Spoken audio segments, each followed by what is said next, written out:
Pastor Praveen పగడాల మరణంపై విచారణ జరిపించాలని నగరంలోని పాస్టర్లు కర్నూలు కలెక్టరేట్ కార్యాలయం ముందు ధర్నా నిర్వహించారు. ఈ సందర్భంగా వారు మాట్లాడుతూ ప్రవీణ్ పగడాల అనే పాస్టర్ విజయవాడ నుండి 24వ తారీఖు రాత్రి బయలుదేరినట్లు 11:30 రాత్రి సీసీ ఫుటేజ్ లో కనబడుతుందన్నారు. పాస్టర్ మరణంపై అనేక రకాల అనుమానాలు వస్తున్నాయన్నారు. వాస్తవానికి పెదవులు, ఆ తర్వాత నాలుక, పన్ను ఏమీ లేవు అని అంటూ ఉన్నారన్నారు. మరి పోస్ట్ మార్టం రిపోర్ట్ ఏమో వస్తాయో తెలియదని క్రైస్తవులుగా సేవకులుగా ఆర్ఎస్ రోడ్ నుంచి కలెక్టరేట్ వరకు శాంతి ర్యాలీ నిర్వహించి మతోన్మాదం అనేది నశించాలి, మానవులంతా ఒకటే అని భావించాలని నినాదిస్తున్నామన్నారు. క్రైస్తవులు ఎక్కడ గానీ ఎవరిని గాయపరిచినట్లు కానీ, కొట్టినట్లు కానీ, చంపినట్లు కానీ లేదన్నారు. ఆయన క్రైస్తవులపై దాడులు జరుగుతూనే ఉన్నాయన్నారు. ప్రవీణ్ పగడాల మృతి అనేది క్రైస్తవులకు, క్రైస్తవ పాస్టర్స్ కి చాలా లోటు అన్నారు. ప్రవీణ్ పగడాల పాస్టర్ ది హత్యనా లేక యాక్సిడెంట్ అనేది ప్రభుత్వం త్వరగా తేల్చాలన్నారు.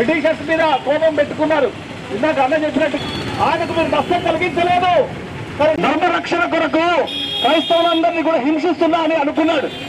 క్రైస్తవులు హింసించి చెరసాల్లో వేస్తుంటే నేను ధర్మరక్షణ చేస్తున్నా అనుకున్నాడు.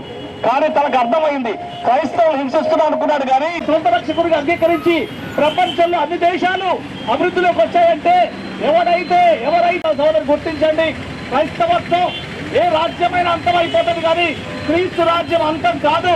అది అంతకంతకు అభివృద్ధి చెందుతుంది. దాన్ని అంతమొందించాలనుకున్న మరి ఆ మనిషి మీద హత్య ప్రయత్నాలు జరుగుతూ ఉన్నాయి ఈ రోజు క్రైస్తవ సమాజంలో. కానీ గుర్తించాలి, ఈ భారతదేశ ప్రభుత్వం మతము మత్తు, కులము కులు.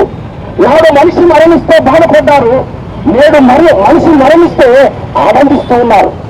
అందుకే మతోన్మాదము లోకము దేశంలో అందులో క్రీస్తునందు ప్రియమైనటువంటి క్రైస్తవ సమాజమా, నా భారతదేశమా, ఈ సమయంలో ఈ శాంతియుతమైనటువంటి ర్యాలీ యొక్క ఉద్దేశం ఏమిటంటే క్రిస్టియానిటీ మీద అలాగే క్రైస్తవుల పాస్టర్స్ మీద చాలా దాడులు జరుగుతూ ఉన్నాయి.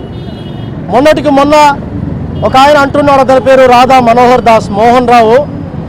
యేసు క్రీస్తు యొక్క బొమ్మలను పగలగొట్టడము, యేసు ప్రభు ఫోటోల మీద లేక యేసు ప్రభు వారి బొమ్మల మీద యూరిన్ మూత్రం పోయాలని చెప్పి డైరెక్ట్ యూట్యూబ్లో చెప్తా ఉన్నాడు.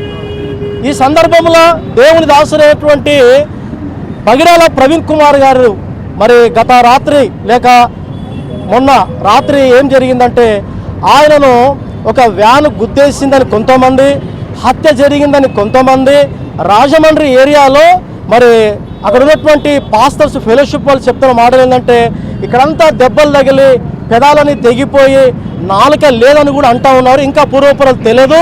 కాబట్టి ఇలాంటి చర్యలు చేసినటువంటి వారు సిగ్గుపడాల్సింది.